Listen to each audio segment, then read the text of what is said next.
और अब फटाफट अंदाज में देख लेते हैं टॉप न्यूज में वो तमाम खबरें जो सुबह से लेकर शाम तक रही सुर्खियों में। लोकसभा चुनाव में अनअकाउंटेड मनी को लेकर आईटी विभाग ने कार्रवाई लगातार वो कर रही है। जी बिजनेस की एक्सक्लूसिव जानकारी के मुताबिक आईटी विभाग ने अब तक 560 करोड़ का कैश, बुलियन और ज्वेलरी जब्त किए हैं। ये 2019 लोकसभा चुनाव के मुकाबले में 50% ज्यादा है। बिहार के पूर्व डिप्टी सीएम सुशील कुमार मोदी का अंतिम संस्कार आज पटना के गंगा घाट पर कर दिया गया। बीजेपी के राष्ट्रीय अध्यक्ष जेपी नड्डा उनके अंतिम संस्कार में शामिल हुए। बिहार बीजेपी के कद्दावर नेता और बीजेपी के राज्यसभा सांसद सुशील मोदी का कल रात निधन हो गया था। वो कैंसर से पीड़ित थे और दिल्ली एम्स में उनका इलाज चल रहा था। सुशील कुमार मोदी की याद में बिहार विधानसभा और विधान परिषद में श्रद्धांजलि सभा का आयोजन किया गया। सुशील कुमार मोदी का 3 दशक लंबा राजनीतिक करियर रहा। इस दौरान वो विधायक, एमएलसी, लोकसभा सांसद और राज्यसभा सांसद भी रहे। बिहार सरकार में वित्त मंत्री तक का पदभार उन्होंने संभाला और 2 बार बिहार के डिप्टी सीएम रहे। इस बीच छत्तीसगढ़ के बीजापुर में आज 30 नक्सलियों ने सुरक्षा बलों के सामने सरेंडर कर दिया। इनमें से 9 नक्सलियों के सिर पर 39 लाख रुपए का इनाम था, जबकि हर एक के सिर पर लाखों रुपए का इनाम है। छत्तीसगढ़ पुलिस और सीआरपीएफ के वरिष्ठ अधिकारियों के सामने आत्मसमर्पण करने वाले नक्सलियों में 6 महिलाएं भी शामिल हैं। आत्मसमर्पण करने वाले नक्सलियों को पुलिस की पुनर्वास नीति के तहत 25,000 रुपए दिए गए। अब सरकार की नीति के अनुसार इनका पुनर्वास किया जाएगा। अभिनेता सलमान खान के घर के बाहर फायरिंग के मामले में मुंबई पुलिस ने 6ठे आरोपी को गिरफ्तार किया है। बताया जा रहा है कि गिरफ्तार किए गए शख्स का नाम हरपाल सिंह है। कुछ दिन पहले ही पुलिस के मामले में 5वें आरोपी मोहम्मद चौधरी को राजस्थान से गिरफ्तार किया था। सलमान खान के घर के बाहर इस साल अप्रैल में हुई फायरिंग ने पूरी इंडस्ट्री और बॉलीवुड फैंस को शॉक कर दिया था। दिल्ली के आईटीओ स्थित सीआर बिल्डिंग में आज दोपहर अचानक आग लग गई। आग लगते ही इमारत में अफरा तफरी मच गई। बिल्डिंग में मौजूद लोग जान बचाने के लिए खिड़की से निकलकर छज्जे पर पहुंच गए। सीआर बिल्डिंग में ही इनकम टैक्स का कार्यालय भी है। घटना की जानकारी मिलने के बाद मौके पर पहुंचे दमकल कर्मियों ने सीढ़ी लगाकर लोगों को सुरक्षित बाहर निकाला। दमकल की 21 गाड़ियां मौके पर मौजूद है। अभी तक किसी के हताहत होने की खबर नहीं है। शुरुआती जांच में माना जा रहा है कि इमारत में आग शॉर्ट सर्किट की वजह से लगी होगी।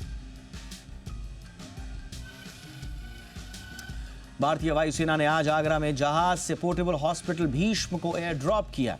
यह अपनी तरह का पहला ऐसा परीक्षण है जिसमें एयरफोर्स ने हॉस्पिटल क्यूब्स को जहाज से नीचे गिराया। आपातकालीन परिस्थितियों में ये पोर्टेबल हॉस्पिटल्स बेहद काम आ सकते हैं और इन्हें जहाज से एयर ड्रॉप करके कहीं भी इस्तेमाल किया जा सकता है। प्रधानमंत्री नरेंद्र मोदी के नेतृत्व में शुरू किए गए प्रोजेक्ट भीष्म को स्वास्थ्य मंत्रालय, रक्षा मंत्रालय और राष्ट्रीय सुरक्षा परिषद ने संयुक्त रूप से विकसित किया है।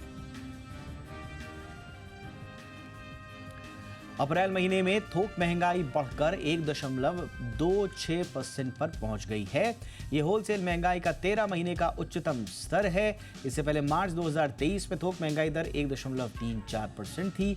खाने पीने की चीजों की कीमतें बढ़ने से महंगाई बढ़ी है। इस साल मार्च में होलसेल महंगाई दर 0.53% रही थी। प्राइमरी आर्टिकल की होलसेल महंगाई दर मंथली आधार पर 4.51% से बढ़कर 5.01% रही, जबकि खाद्य पदार्थों की होलसेल महंगाई दर 4.65% से बढ़कर 5.52% रही।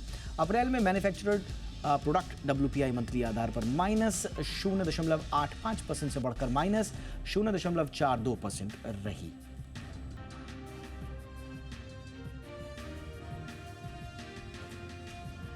चुनावों के बाद आपका मोबाइल का बिल बढ़ सकता है। रिपोर्ट के मुताबिक लोकसभा चुनाव में नतीजों के बाद टेलीकॉम इंडस्ट्री में मोबाइल प्लान को लेकर अहम बदलाव आ सकते हैं। ऐसा रिपोर्ट में कहा जा रहा है कि चुनावों के बाद मोबाइल प्लान 15 से 17% तक महंगे हो सकते हैं। यानी 250 रुपए वाले रिचार्ज प्लान की कीमत 288 रुपए तक चुकानी पड़ सकती है। 4 जून को लोकसभा चुनाव का नतीजा आ जाएगा। आखिरी बार दिसंबर 2021 में मोबाइल रिचार्ज में करीब 20% की बढ़ोतरी की गई थी।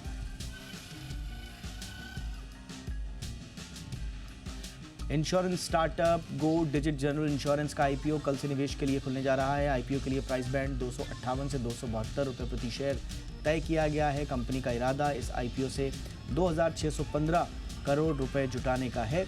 इशू की क्लोजिंग 17 मई को होगी। आईपीओ में नए शेयर को जारी करके मिले पैसों का इस्तेमाल कंपनी के कैपिटल बेस को बढ़ाने, सॉल्वेंसी मार्जिन को बनाए रखने और सामान्य कंपनी उद्देश्यों के लिए किया जाएगा। इन स्टार्टअप्स में विराट कोहली और अनुष्का शर्मा का भी पैसा लगा हुआ है।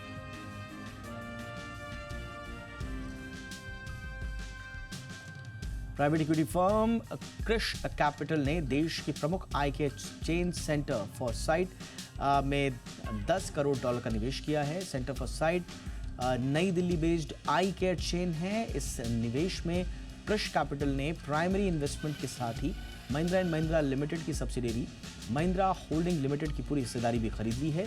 इस निवेश से सेंटर फॉर साइट को एक्सपैंड करने में मदद मिलेगी। सेंटर फॉर साइट की शुरुआत 1996 में हुई थी और ये फिलहाल देश की 3 बड़ी आई केयर चेन में शामिल है।